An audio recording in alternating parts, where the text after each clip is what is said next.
চাকরির বয়সসীমা বাড়ানোর দাবিতে আন্দোলন অব্যাহত, পুলিশের কাঁদানে গ্যাস নিক্ষেপ, পর্যালোচনায় জনপ্রশাসন মন্ত্রণালয়ের কমিটি। ডেঙ্গুতে দেশে আরও 5 জনের মৃত্যু, হাসপাতালে ভর্তি রোগীর 19% শিশু, জ্বর হলে চিকিৎসকের পরামর্শ নেওয়ার তাগিদ। ক্ষমতার ভারসাম্য বজায় রাখে এমন সংবিধান প্রণয়নের তাগিদ, আওয়ামী লীগের বিরুদ্ধে ভিন্ন মত দমনের অভিযোগ।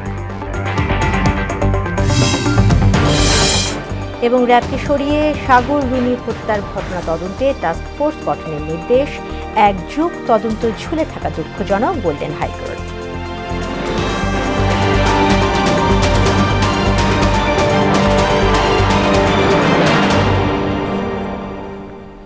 আসসালামু আলাইকুম, মোহনা সংবাদে সবাইকে স্বাগত।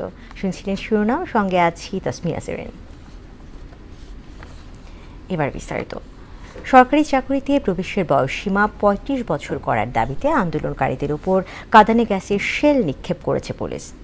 দুপুরে প্রধান উপদেষ্টার বাসভবন যমুনার সামনে এ ঘটনা ঘটে।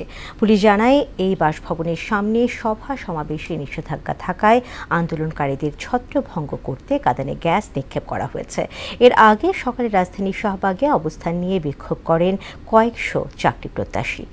পরে তারা প্রধান উপদেষ্টার বাসভবনের উদ্দেশ্যে রওনা হন। সরকারি চাকরিতে প্রবেশের বয়সসীমা নির্ধারণে কমিটি গঠন করেছে জনপ্রশাসন মন্ত্রণালয়।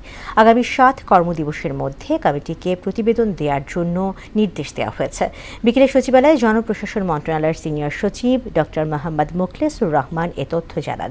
তিনি বলেন, সরকারি চাকরিতে প্রবেশের বয়সসীমা বাড়ানোর বিষয়ে পর্যালোচনা ও সুপারিশ প্রদানের লক্ষ্যে সাবেক তত্ত্বাবধায়ক সরকারের উপদেষ্টা আব্দুল মুজিদ চৌধুরীকে প্রধান করে কমিটি গঠন করা হয়েছে।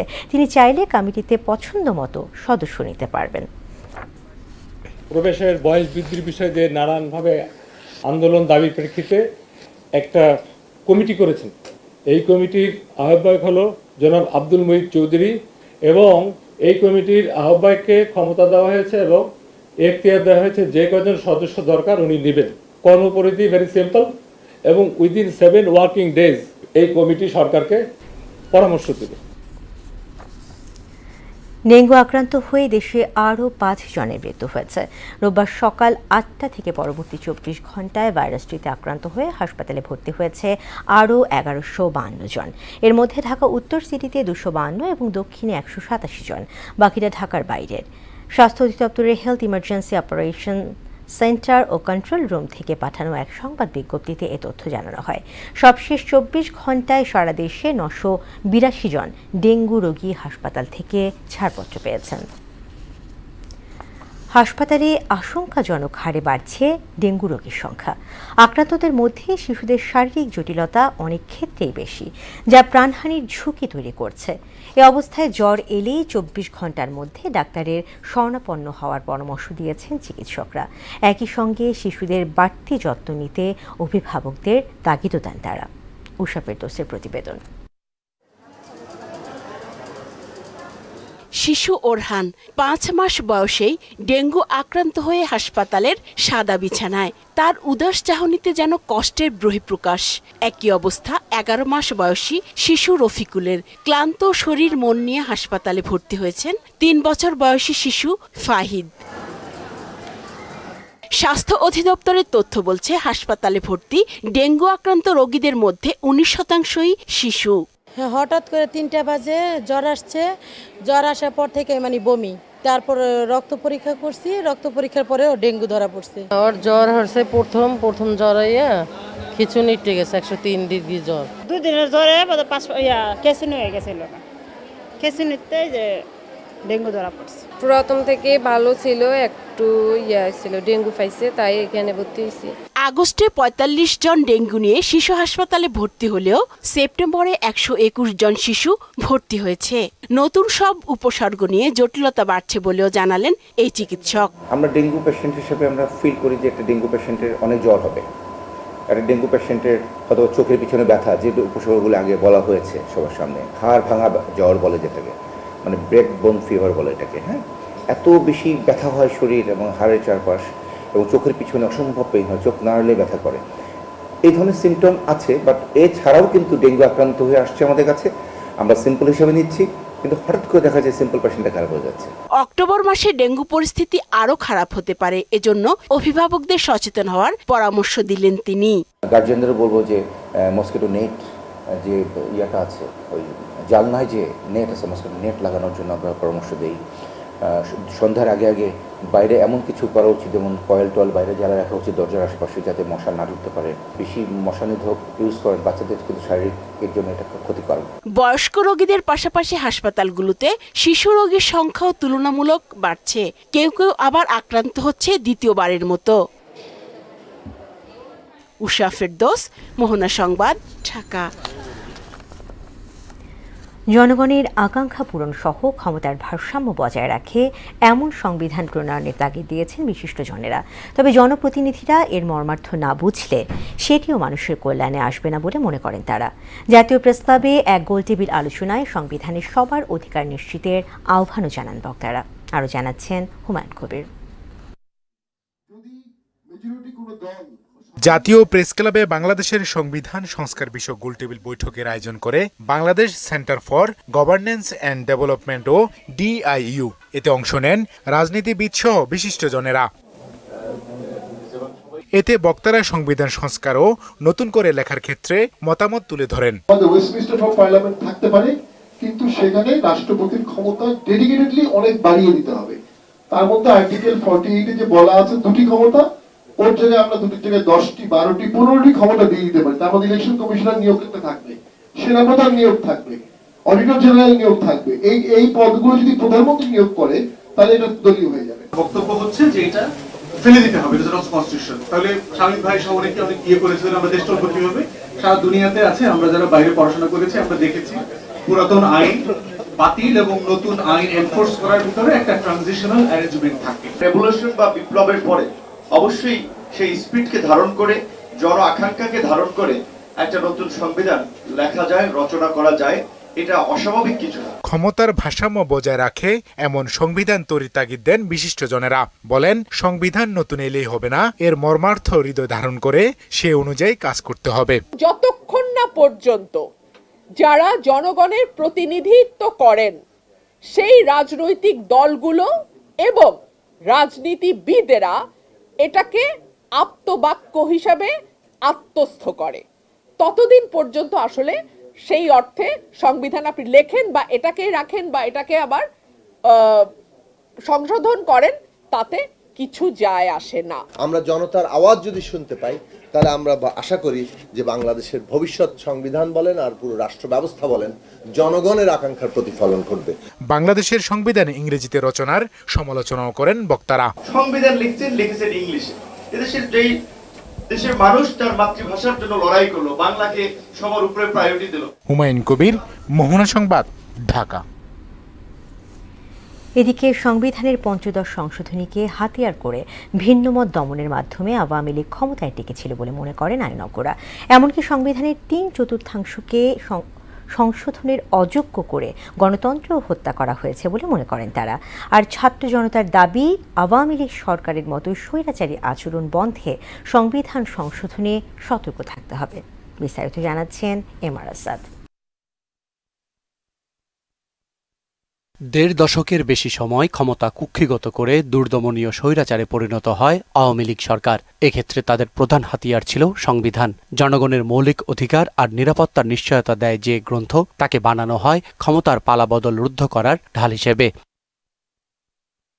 ৫ আগস্ট ছাত্র জনতার অভ্যুত্থানে স্বৈরাচারের পতনের পর দেশ পুনর্গঠনে সংবিধানের ভূমিকা কি হবে? যদি সংশোধন হয় তাহলে কি হবে, অথবা পুনর্লিখন হলেই বা কি হবে? ফেসিবাদী যে আমাদের যে আইনগুলো আছে আমাদের সংবিধানে, সেগুলোকে উঠে দিয়ে আমাদের জনকল্যাণমূলক যে আইনগুলো ইনক্লুড করা দরকার সেগুলো ইনক্লুড করা হোক। সংবিধানের যে সংশোধন বলি কিংবা হচ্ছে সংবিধানের পুনর্লিখন যেটাই হোক, সেটা যেন সাস্টেইনেবল হয়, পরবর্তী যে পলিটিক্যাল পার্টি আসবে তাদের যাতে কোনো প্রকার হাতিয়ার হিসেবে ব্যবহৃত না হয়। আমার বাংলাদেশের প্রত্যেকটা নাগরিক সংবিধান নিয়ে কথা বলতে পারবে, কারণ এই সংবিধান তাদেরকে সে রাইট দিয়েছে। ঢাকা বিশ্ববিদ্যালয়ের সমাজবিজ্ঞান বিভাগের শিক্ষক সামিনা লুৎফার মতে ক্ষমতার পালাবদল গণতান্ত্রিক পদ্ধতিতেই হওয়া উচিত। এটা একটা সংসদীয় গণতন্ত্র, তাহলে এখানে অবশ্যই একটি নির্দিষ্ট ইন্টারভ্যাল বা নির্দিষ্ট সময় পর পর সরকারটা বদলাতে হবে। প্রত্যেকবার এরকম গণ আন্দোলন করে হাজার মানুষের প্রাণ দিয়ে তো এটা হতে পারে না, এবং এটার ব্যবস্থা সংবিধানেই থাকতে হবে। সুপ্রিম কোর্টের সাবেক রেজিস্ট্রার জেনারেল ইকতাদার আহমেদের মতে সংবিধানের বিস্ফোরা পঞ্চদশ সংশোধনী। পঞ্চদশ সংশোধনী প্রবর্তনের মধ্য দিয়ে এই সংবিধানটাকে হয়েছিল একদলীয় সরকারের দীর্ঘদিন ক্ষমতায় থাকার একটা হাতিয়ারে পরিণত করা হয়েছে। পঞ্চম সংশোধনী, সপ্তম সংশোধনী, তারপরে হচ্ছিল একাদশ সংশোধনী, যে শাহাবুদ্দিন সাহেবের যে কর্মরত প্রধান বিচারপতির নেতৃত্বাধীন যে অস্থায়ী সরকার, এগুলোকে বৈধতা দেওয়া হয়েছিল। কিন্তু ওই বৈধতা দেওয়ার পথ এখন রুদ্ধ। তাহলে আগামীতে যারাই ক্ষমতাসীন হবে তাদের প্রথম কাজ হচ্ছিল এই পঞ্চদশ সংশোধনীটি বাতিল করা। বর্তমান প্রেক্ষাপটে সংবিধানের 3/4 সংশোধন করার উপায় নেই। এ নিয়ে 150 অনুচ্ছেদের ব্যাখ্যা দিলেন সাবেক জেলা জজ ইকতাদার আহমেদ। সংবিধানের প্রথম ভাগ, দ্বিতীয় ভাগ, তৃতীয় ভাগের সকল অনুচ্ছেদ, সংবিধানের 150 অনুচ্ছেদ এবং সংবিধানের মৌলিক কাঠামোগত যে বিধানাবলী আছে এগুলো সংশোধন অযোগ্য করা হয়েছে। সংশোধন অযোগ্য করার কারণে দেখা যাচ্ছে যে সংবিধানের 4 ভাগের 3 ভাগই সংবিধান। রাজনৈতিক দলের মতামত ছাড়া সংবিধান সংশোধন হলে এর বৈধতা প্রশ্নের মুখে পড়তে পারে বলে মনে করেন তিনি। তাদের থেকেও একটা অঙ্গীকার নেবেন যে এই সরকারের কার্যকলাপকে তারা বৈধতা দান করবেন। M.R. আসাদ, মোহনা সংবাদ, ঢাকা। সাংবাদিক দম্পতি সাগর রুনি হত্যা মামলার তদন্ত কার্যক্রম থেকে র্যাবকে সরিয়ে স্বরাষ্ট্র মন্ত্রণালয়ের অধীনে উচ্চ পর্যায়ের টাস্ক ফোর্স গঠনের নির্দেশ দিয়েছেন হাইকোর্ট। রাষ্ট্রপক্ষের আবেদনের পরিপ্রেক্ষিতে বিচারপতি ফারাহ মাহবুব এবং বিচারপতি মোহাম্মদ মাহবুবুল ইসলামের হাইকোর্ট বেঞ্চ আজ এ আদেশ দেন।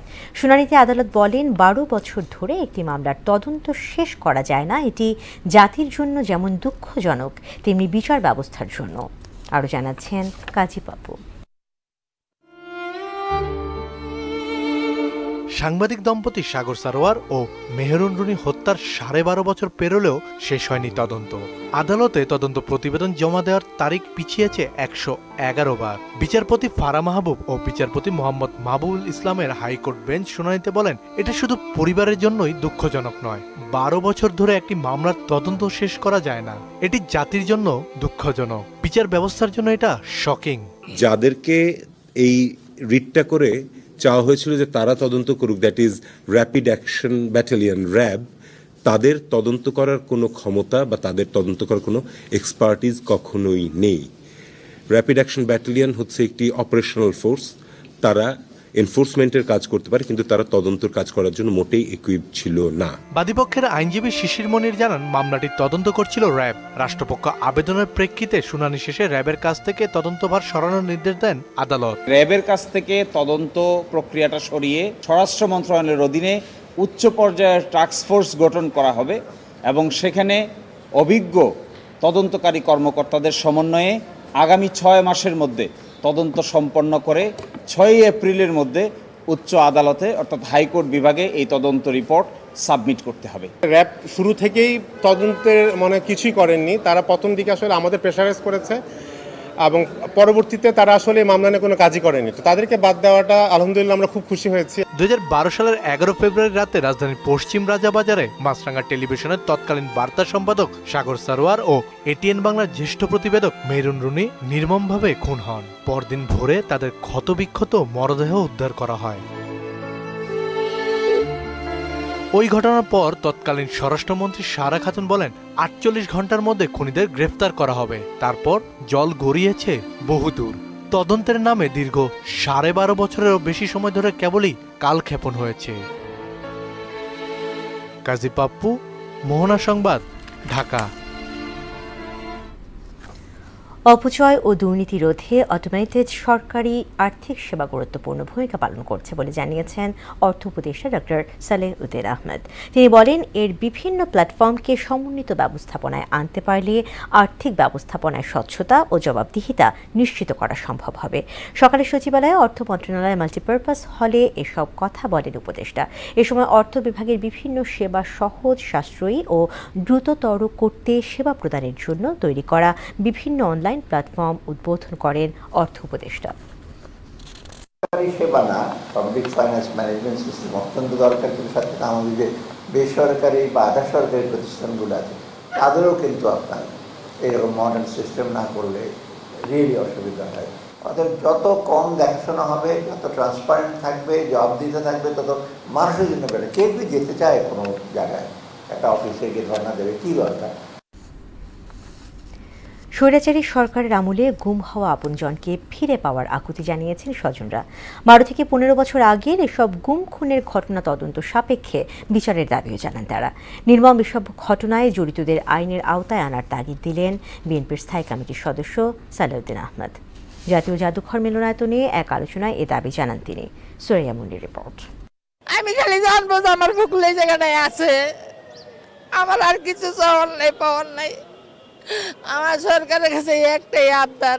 এভাবেই আকুতি জানান 2011 সালে হারিয়ে যাওয়া ছেলে ফখরুলের মা। যে কোনো কিছুর বিনিময়ে হারিয়ে যাওয়া সন্তানকে ফিরে পেতে চান তিনি। প্রিয়জনকে ফিরে পাওয়ার আকুতি জানান এমন আরো অনেক স্বজন। ওনারা এখন বলে 23টা আয়না ঘর আছে, ওখানে বলে অনেক লোকই আছে। সেই আশার সুবাদে আমরা এত দূর আসছি যে আমরা পাবো আমার বাবাকে। 14 সালে গুম হয়, 4 দিন পরে ওনার লাশটা পাই। আমার বাবাকে 2013 সালের 15 ডিসেম্বর রাতে বিচার বহির্ভূত করা হয়, যেন এই বিচারটা সুষ্ঠুভাবে সমাধান করা হয়। সোমবার জাতীয় জাদুঘর মিলনায়তনে মায়ের ডাক আয়োজিত জোরপূর্বক গুমের রাজনীতি ও রাজনৈতিক কর্মীদের বাস্তবতা শীর্ষক আলোচনা ও আলোকচিত্র প্রদর্শনীতে উঠে আসে এ চিত্র।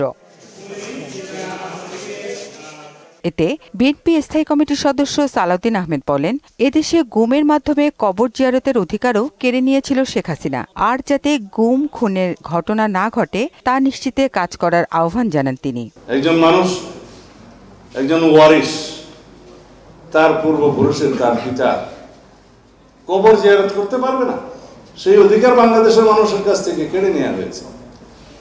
তাদেরকে জবাব দিতেই হবে। এগুলো অনেক তদন্ত বেরিয়েছে, কারা কারা তাদের সাথে জড়িত। এদিকে জাতীয়তাবাদী ওলামা দলের 45তম প্রতিষ্ঠাবার্ষিকী উপলক্ষে প্রয়াত রাষ্ট্রপতি জিয়াউর রহমানের সমাধিতে শ্রদ্ধা নিবেদন করেন এই বিএনপি নেতা। এ সময় এখনও শেখ হাসিনা দেশে অস্থিরতা সৃষ্টির পায়তারা করছেন বলে অভিযোগ করেন তিনি। বাংলাদেশের ভিতরে যাতে অস্থিরতা সৃষ্টি করা যায়, কিন্তু বাংলাদেশের মানুষ কোন রকমের ষড়যন্ত্রকে বাস্তবায়ন হতে দিবে না। সুরাইয়া মুন্নি, মোহনা সংবাদ, ঢাকা। দেশের পর্যটন সম্ভাবনাকে বিশ্বব্যাপী ছড়িয়ে দিতে ভিসা ব্যবস্থা সহজ করা হবে বলে জানিয়েছেন পররাষ্ট্র উপদেষ্টা তৌহিদ হোসেন। দুপুর ইস্কাটনে Bangladesh institute of international and strategic studies আয়োজিত এক সেমিনারে একথা বলেন তিনি। এ সময় দেশের পর্যটন খাতের বহুমুখী সম্ভাবনা নিয়ে আলোচনা করেন পর্যটন সংশ্লিষ্টরা। মনিরুল ইসলামের রিপোর্ট। দেশের পর্যটন খাতের অবারিত সম্ভাবনা নিয়ে এসডিজি অর্জনের জন্য পর্যটন বাংলাদেশের জন্য চ্যালেঞ্জ এবং সম্ভাবনা শীর্ষক সেমিনার আয়োজন করে বিআইআইএসএস। এসডিজির লক্ষ্য অর্জনে পর্যটন খাতের ভূমিকা নিয়ে কথা বলেন সংশ্লিষ্টরা। বলেন, বিশ্বের কাছে বাংলাদেশকে ইতিবাচকভাবে তুলে ধরতে পর্যটন খাতকে ঢেলে সাজাতে হবে। ট্যুরিজমে যা করতে হবে এখন করতে হবে। 1 বছরের রেজাল্ট কি? ট্যুরিজমকে বলা হয় স্টার্ট উইথ নো বিগিনিং। এটাই ট্যুরিজমের সারা পৃথিবীর তত্ত্ব। আমাদের দেশ সম্পর্কে যখন অন্য দেশের লোকেরা ভালো কথা না বলবে, ততদিন পর্যন্ত কিন্তু বিদেশিরা বাংলাদেশে আসবে না। সাস্টেনেবল পিস হলে কিন্তু সিকিউরিটির দরকার। আপনার সিকিউরিটি না হলে কিন্তু কোনো টুরিস্ট কিন্তু কোনো ডেস্টিনেশন যাবে না। পররাষ্ট্র উপদেষ্টা তৌহিদ হোসেন বলেন, আধুনিক নীতি প্রয়োগের মাধ্যমে দেশের অর্থনীতিতে যথেষ্ট অবদান রাখতে পারে পর্যটন শিল্প। The country also has the opportunity to develop sustainable tourism using its scenic beauty and architectural archaeological heritage. Visas easily online, paying the fee even, there is no problem. But of course, if we can waive visa fee altogether, that is even better for tourism. বিশাল এ সম্ভাবনাকে কাজে লাগাতে বিদেশি পর্যটকদের জন্য visa সহজ করার কথাও বলেন পররাষ্ট্র উপদেষ্টা। By focusing on these areas, tourism can play a pivotal role in advancing Bangladesh's progress towards the SDGs, ensuring economic prosperity, social inclusion and environmental sustainability. বিভিন্ন মন্ত্রণালয়ের পদস্থ কর্মকর্তা সহ কূটনীতিক মিশন, গণমাধ্যম, গবেষক ও আন্তর্জাতিক বিভিন্ন সংস্থার প্রতিনিধিরা এতে অংশ নেন। মনিরুল ইসলাম, মোহনা সংবাদ, ঢাকা। দুঃসময়ে ত্যাগী নেতাকর্মীদের মূল্যায়নের মাধ্যমে ঢাকা মহানগর উত্তর বিএনপি আহ্বায়ক কমিটি গঠনের দাবি জানিয়েছে পল্লবী থানা যুবদল। বিকেলে রাজধানী পল্লবী থানা যুবদলের সাবেক সাধারণ সম্পাদক নজরুল ইসলাম নাজুর নেতৃত্বে একটি বিক্ষোভ মিছিল বিভিন্ন সড়ক প্রদক্ষিণ করে। পরে এক সংক্ষিপ্ত সমাবেশে দলের ভারপ্রাপ্ত চেয়ারম্যান তারেক রহমানকে রহমানের প্রতি অনুরোধ জানান বক্তারা। পল্লবী থানা যুবদলের যুগ্ম আহ্বায়ক মোহাম্মদ আনোয়ার, ৬ নম্বর ওয়ার্ড যুবদল সদস্য সচিব সোহাগ শেখ, যুবদল নেতা মোহাম্মদ শাহাবুদ্দিন সহ অন্যান্যরা এ সময় উপস্থিত ছিলেন। ১৬ আসনের মাটি ও মানুষের নেতা আমিনুল ভাইয়ের আমরা সবাই ঐক্যবদ্ধ হয়েছি, উনাকে ঢাকা উত্তরের সভাপতি হিসাবে দেখতে চাই। ইতিমধ্যে ঢাকা ১৬ আসনের মাটি ও মানুষের নেতা হিসাবে সে পরিচিত লাভ করেছে। উনি আমাদের দুর্দিনে সহায়তা করেছে, দলীয়ভাবে সাহস জুগিয়েছে। শেষ করব মোহনের সংবাদ, যাবার আগে শোনাবো আরও একবার।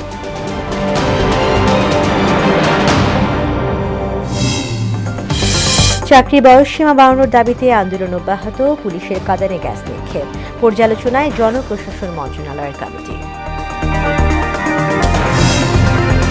ডেঙ্গুতে দেশে আরও ৫ জনের মৃত্যু, হাসপাতালে ভর্তি রোগীর ১৯% শিশু। জ্বর হলেই চিকিৎসকের পরামর্শ নেওয়ার দাবি। ক্ষমতার ভারসাম্য বজায় রাখে এমন সংবিধান প্রণয়নের তাগিদ, আওয়ামী লীগের বিরুদ্ধে ভিন্ন মত দমনের অভিযোগ।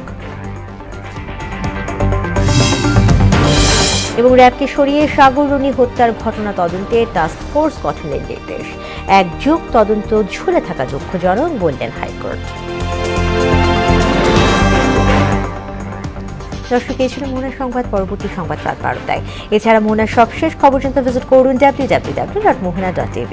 সংবাদ দেখতে পারেন আমাদের ফেসবুক পেজ ও ইউটিউবেও। এতক্ষণ সঙ্গে থাকার জন্য ধন্যবাদ।